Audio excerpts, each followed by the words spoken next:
Hello all, welcome to the channel again. So this session is on regression algorithm in machine learning. So already हमने last lecture में classification algorithm को detail में discuss किया था. So this session is about the regression algorithm. इसके बाद हम जो classifications के different algorithms है और regression के different algorithms है उनको one by one cover करेंगे. So before going to start about the different algorithm which is related to the classification problem or regression problem, first we need to understand these both the algorithm, that is classification algorithm and regression algorithm. So classification के बारे में हमने already last lecture में discuss कर लिया है. अगर आपने वो lecture miss किया है तो आपको वीडियो के डिस्क्रिप्शन में वो लिंक मिल जाएगा. तो अभी हम डिस्कस करेंगे कि रिग्रेशन अल्गोरिदम में एग्जैक्टली होता क्या है. जो डिटेल हम डिस्कशन करेंगे रिग्रेशन अल्गोरिदम के बारे में. ऑलरेडी हमने जब यूनिट थर्ड स्टार्ट किया था तो उसमें हमने बेसिक जो डिफरेंस था दोनों अल्गोरिदम्स का, या फिर हम इन्हें दोनों प्रॉब्लम्स कह सकते हैं, जो क्लासिफिकेशन प्रॉब्लम और रिग्रेशन प्रॉब्लम में, तो वो हमने डिस्कस किया था. बट अभी हम इस सेशन में रिग्रेशन अल्गोरिदम के बारे में डिटेल में डिस्कस करेंगे. ठीक है. So let's start the today's session. So here you can see these are the some important point related to the regression algorithm. So here regression is the process of finding the correlation between the dependent and independent variable. So अगर आपने first lecture देखा होगा तो उसमें हमने जब difference देखा था तो उसमें हमने ये डिस्कस किया था कि क्लासिफिकेशन की केस में हमें कैटेगरिकल आउटपुट मिलता है. ठीक है. But whereas in case of regression algorithm जो हमें आउटपुट मिलता है वो एक वैल्यू होगा, न्यूमेरिकल नंबर होगा. ठीक है.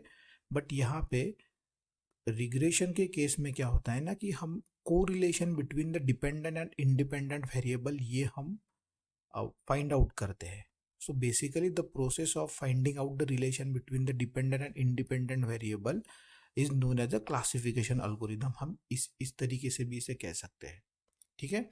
So the second point is regression algorithm are use to predict the continuous value. First lecture में हमने डिस्कस किया था कि हमें रिग्रेशन अल्गोरिदम से as a output continuous value मिलती है, such as a price, salary, as. अभी देखो प्राइस एक नंबर है, सैलरी एक नंबर है, एज एक नंबर है. तो जो भी आउटपुट मिलेगा वो एक नंबर के फॉर्म में होगा. ठीक है. एक्सेट्रा. जैसे बहुत सारे एग्जांपल हम ले सकते हैं. ठीक है.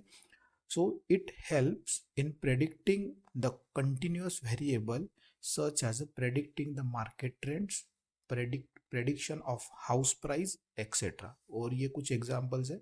So by using this regression algorithm we can predict the market trends, we can predict also the house of price. ठीक है. ऑलरेडी हमने इसका एग्जांपल जब यूनिट नंबर फर्स्ट सेकंड देखा था तो हाउस प्राइस प्रेडिक्शन में मशीन लर्निंग कैसे यूज किया करते हैं वो हमने डिस्कस किया था. ठीक है. So the next point is the task of the classification algorithm is to find the mapping function to map the input variable x to the continuous output variable y. Right. तो जैसे हमने ये first point जब discuss किया था तब देखा कि हम ये को रिलेशन हमेशा ढूंढते हैं जो इंडिपेंडेंट और डिपेंडेंट वेरिएबल के बीच में होता है. ठीक है. सो अभी हमें ये समझना पड़ेगा कि ये डिपेंडेंट और इंडिपेंडेंट वेरिएबल एग्जैक्टली है क्या. So for the understanding the concept of dependent and independent variable you need to understand this diagram, right? So this is the example of regression algorithm. linear regression का एक example है जो कि regression algorithm में हम use करते हैं. Linear regression, logistic regression, support factor regression. तो these are the different kind of regression algorithm. So by using this different algorithm हम ये जो रिग्रेशन है, ये जो correlation between the independent and dependent variable, ये हम फाइंड आउट करने की कोशिश करते हैं. तो this is the example of linear regression. So linear regression के केस में अभी यहाँ पे आपको दिख रहा होगा on this x axis experience is there, on the y axis salary is there. So here on the basis of experience we have to predict the salary. ठीक है. तो ये जो ग्रीन पॉइंट्स आपको दिख रहे हैं ना, ये सारे डेटा पॉइंट्स हैं, मतलब जो डेटा हमारे पास अवेलेबल है वो, मतलब जैसे अगर किसी का 2 साल का एक्सपीरियंस है तो उसके लिए ये पॉइंट है, तो उसका सैलरी इतना है। तो ऑलरेडी ये हमारे पास कुछ डेटा अवेलेबल है जो हमने ये प्लॉट किया है इस ग्राफ पे, ठीक है। बट यहाँ पे एग्जैक्टली आपको ये समझना होगा कि एक्स जो है आपका वो है independent variable. Here x is independent, ठीक है, एंड वाई इज डिपेंडेंट, ठीक है। अभी एक्स इंडिपेंडेंट क्यों है? क्योंकि ये एक्सपीरियंस आपका कितना भी हो सकता है, आपका वो 2 4 3 6 8 10 12 15, but on the basis of this experience you have to predict the salary.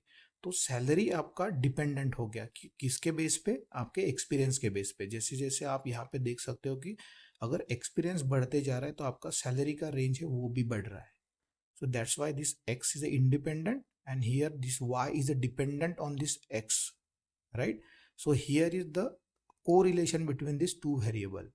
So exactly ये जो रिग्रेशन जो अल्गोरिदम है वो वही जो कोरिलेशन है वो आइडेंटिफाई करता है, वही कोरिलेशन जो है वो ढूंढता है जो डिपेंडेंट और इंडिपेंडेंट वेरिएबल के बीच में होता है, ठीक है। सो अभी देखो, अगर यहाँ पे ये ग्राफ के थ्रू मान लो ये ग्राफ है, यहाँ पे अभी एग्जैक्टली रिग्रेशन में होता क्या है ना कि एक एक ये बेस्ट फिट लाइन हमें मिलती है जो ये सारे डेटा पॉइंट के बीच में से जाती है, ठीक है। ये हम बाद में डिस्कस करेंगे नेक्स्ट स्लाइड में।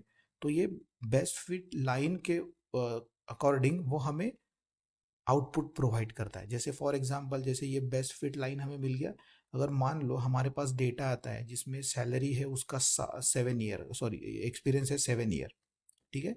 तो 7 ईयर के करस्पॉन्डिंग वो इस तरीके से ये जो बेस्ट फिट लाइन है इसके ऊपर ये पॉइंट आएगा और वो यहाँ पे जाके हमें बताएगा कि अगर 7 ईयर अगर सैलरी होगा तो 7 ईयर अगर एक्सपीरियंस होगा तो उसका सैलरी इतना हो सकता है, मतलब ये 85,000 के आसपास आएगा, ठीक है।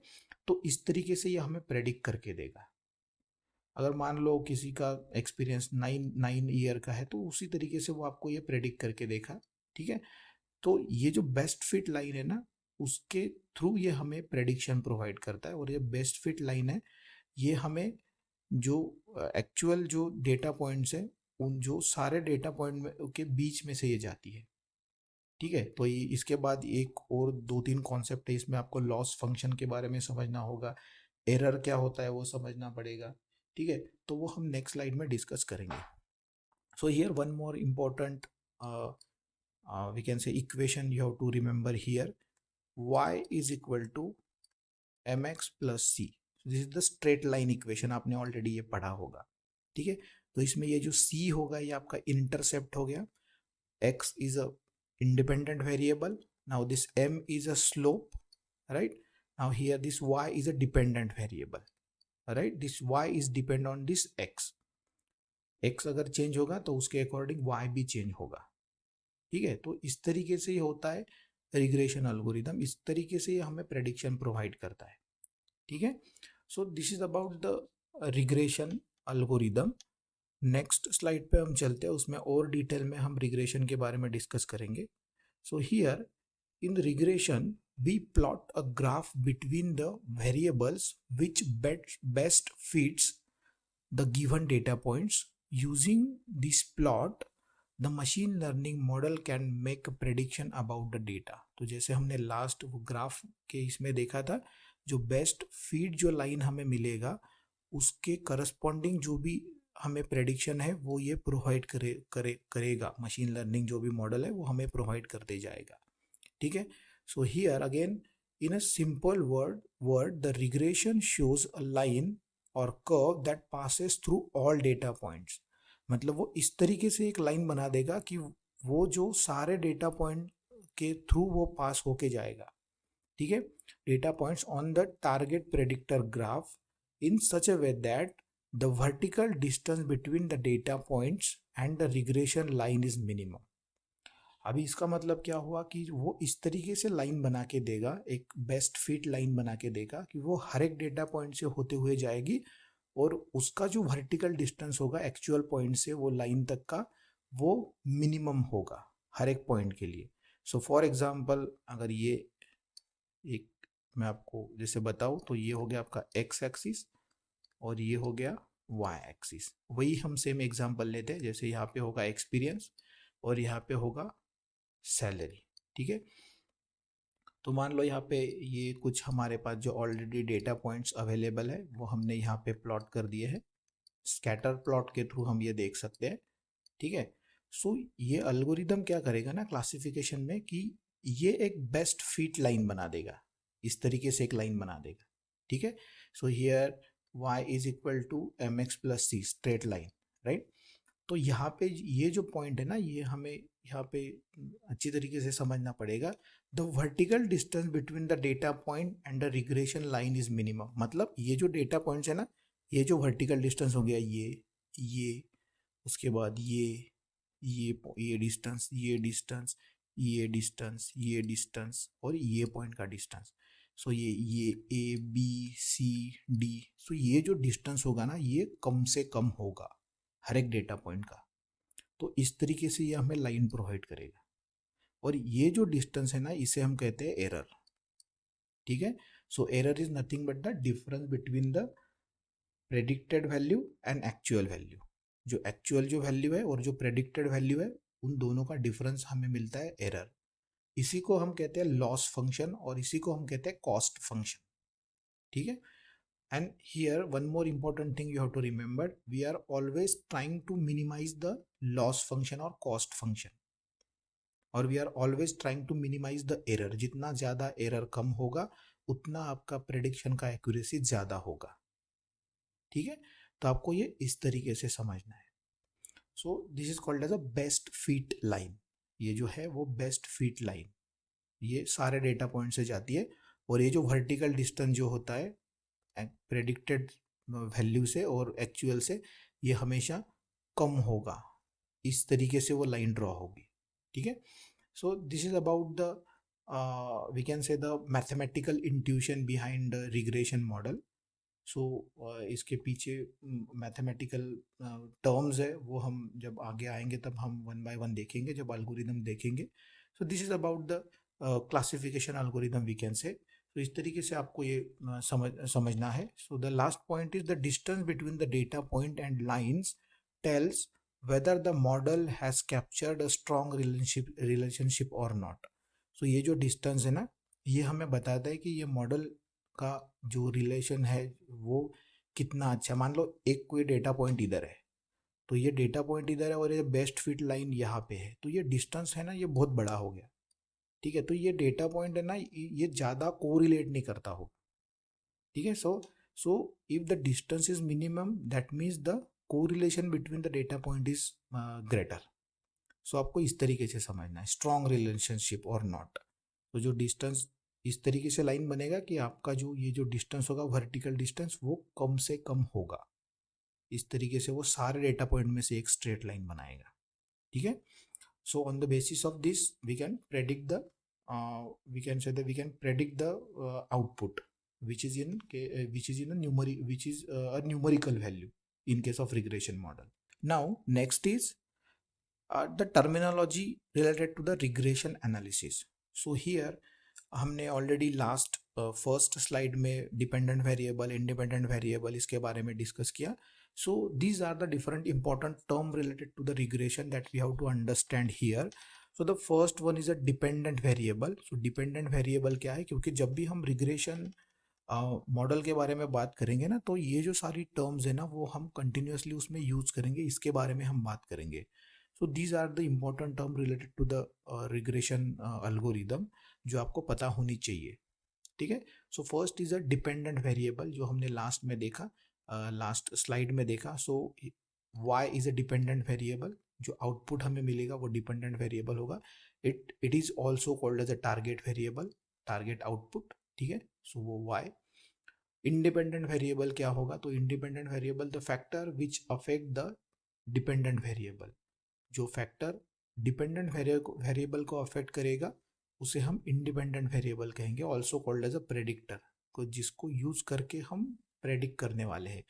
तो जो लास्ट एग्जांपल हमने देखा उसमें सैलरी की केस में था कि हमारा सैलरी जो था वो था डिपेंडेंट वेरिएबल, और जो एक्सपीरियंस जो था वो था इंडिपेंडेंट वेरिएबल। इंडिपेंडेंट वेरिएबल के बेस के ऊपर हम सैलरी प्रेडिक्ट कर रहे थे। ठीक है। सो आउटलायर मतलब क्या होता है कि ऐसा कोई डेटा पॉइंट होगा जो बाकी सारे डेटा पॉइंट से अलग होगा। ऑलरेडी हमने जब feature different types of features statistical term हमने जब देखा था, तब हमने ये डिस्कस किया था कि आउटलायर क्या होता है। तो अगर आपने वो नहीं देखा तो आप वहाँ पे जाके देख सकते हो। So the outlier is an observation which contain either very low value or very high value in comparison to the other observed value। ठीक है, मतलब कोई एक वैल्यू है कि जो बहुत ही ज़्यादा कम है या फिर बहुत ही ज़्यादा हाई है, तो एक्चुअल जो दूसरे डेटा पॉइंट्स है तो उसे हम आउटलायर कहते हैं। ठीक है, वो हमने डिस्कस किया था। जैसे बेल कर्व की केस में अगर आप इस तरीके से, ये डेटा पॉइंट है सारे आपके, ठीक है, ये 1 2 3 4 5 6 7 और एक कोई डेटा पॉइंट इधर है।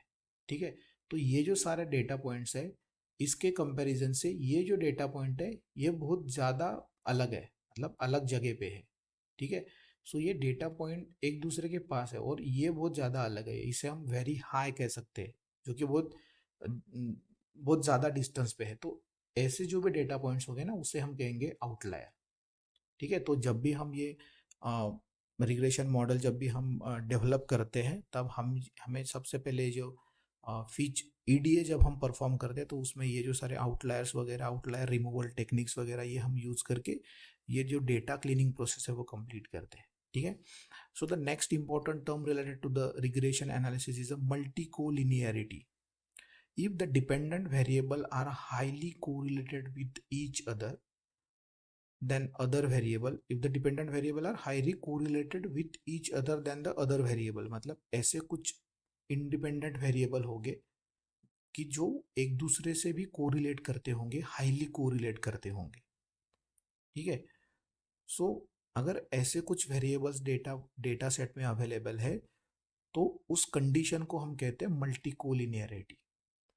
ठीक है, मतलब जैसे x1 है, x2 है, और x1 और x2 ये एक दूसरे को बहुत कोरिलेट करते हैं। मतलब जो प्रेडिक्शन हमें करना है, जो हमें इंडिपेंडेंट जो वेरिएबल हमें देना है, वो ये x1 से भी हमें मिल सकता है और x2 से भी हमें मिल सकता है। मतलब जो इंफॉर्मेशन जो होगा वो दोनों में सेम होगा ऑलमोस्ट, क्योंकि ये एक दूसरे से कोरिलेट करते हैं। ठीक है, तो ऐसा अगर कुछ डेटा पॉइंट, अगर कुछ फीचर्स अवेलेबल है, तो उस कंडीशन को हम मल्टी कोलिनियरिटी कहते हैं। It creates a problem while ranking. तो ये जो है वो रैंकिंग की केस में हमें प्रॉब्लम क्रिएट करते हैं। हमें ये समझ में नहीं आता कि कौन सा फीचर हमें पहले कंसिडर करना चाहिए, कौन से फीचर्स को हमें रैंक करना चाहिए, कौन से फीचर्स को हमें कम रैंक करना चाहिए, क्योंकि वो दोनों सिमिलर कोरिलेट करते हैं एक दूसरे से। ठीक है, so the next important term is underfitting and overfitting. So ये अंडर फिटिंग और ओवर फिटिंग के ऊपर भी एक डेडिकेटेड वीडियो आपका आएगा। इसके लिए भी मैं एक डेडिकेटेड वीडियो बनाऊंगा आपके लिए। So here you have to only understand what is underfitting and overfitting. So if the algorithm works well with the training data set but not well with the test data, मतलब आपने algorithm बना लिया, आपने आपने उसका evaluation कर लिया, और इवेल्युएशन के टाइम अगर आपका जो अल्गोरिदम है वो आपको, जब आप ट्रेनिंग डेटा प्रोवाइड कर रहे हो, उसमें वो अच्छी तरीके से वर्क कर रहा है, उसमें वो अच्छी तरीके से आपको आउटपुट प्रोवाइड कर रहा है, बट आप उसे जब टेस्ट डेटा प्रोवाइड कर रहे हो ना, तो उसमें वो आपको आउटपुट नहीं दे रहा है। तो ऐसी केस में हम कहते हैं कि this model is a overfitted model. ठीक है, और सेम ये जो के अंडर फिटिंग के केस में क्या होता है कि जो मॉडल होता है आपका, वो ना ट्रेनिंग डेटा के अंदर अच्छा काम करता है, ना टेस्ट डेटा में वो अच्छा काम करता है। मतलब आपको जो आउटपुट है वो रिक्वायर्ड एक्यूरेसी आउटपुट आपको नहीं मिलता। अगर ऐसी केस है कि वो ट्रेनिंग डेटा पे भी अच्छा परफॉर्म नहीं कर रहा है, टेस्ट डेटा पे भी अच्छा परफॉर्म नहीं करता है, तो उस मॉडल को हम अंडर फिटेड मॉडल कहते हैं। तो इसमें एक बायस और वेरिएंस एक टर्म है। तो जब हम इसका एक डेडिकेटेड मैं वीडियो बनाऊंगा, तब वो मैं डिटेल में डिस्कस करूंगा कि which model is belong to the overfitting category and which model is belong to the underfitting category. What is bias, what is variance, वो हम बाद में डिस्कस करेंगे, क्योंकि इसके ऊपर आपको क्वेश्चन आ सकता है। ठीक है, so this is about the different term related to the regression model. Next is these are the different types of regression algorithms. So जो बेसिकली रिग्रेशन प्रॉब्लम सॉल्व करने के लिए ये अल्गोरिदम्स हम यूज करते हैं. सो यहाँ पे सिंपल लीनियर रिग्रेशन जो हमने एग्जांपल देखा था. सो देखिए आपको ये जो है ये बेस्ट फिट लाइन यहाँ पे दिख रहा है जिसे हम रिग्रेशन लाइन कहते हैं. और ये जो vertical distance between this actual data point and this best fit line is known as a error. ठीक है, तो इस तरीके से आपको इसको समझना है. ये एक सिंपल लीनियर रिग्रेशन एल्गोरिदम हो गया. उसके बाद मल्टी लीनियर रिग्रेशन एल्गोरिदम हो गया, polynomial regression algorithm, support vector machines algorithm, random forest classification, or we can say here random forest regression, right? So decision tree in classification and regression. So decision tree algorithm is used in both the cases, that is decision tree is used in a classification as well as in case of regression, right? So next इसमें हम वही discuss करने वाले हैं. हमारा next algorithm वही है कि डिसीजन ट्री हम क्लासिफिकेशन और रिग्रेशन में कैसे यूज करते हैं. These are the different algorithm which belongs to the regression model. So yes, this is about the regression algorithm in machine learning. So अगर वीडियो आपको इंफॉर्मेटिव लगा है तो प्लीज़ और स्टूडेंट के साथ शेयर कीजिए. वीडियो को लाइक कीजिए, चैनल को सब्सक्राइब कीजिए, शेयर कीजिए और हम मिलते हैं नेक्स्ट वीडियो में. Thank you.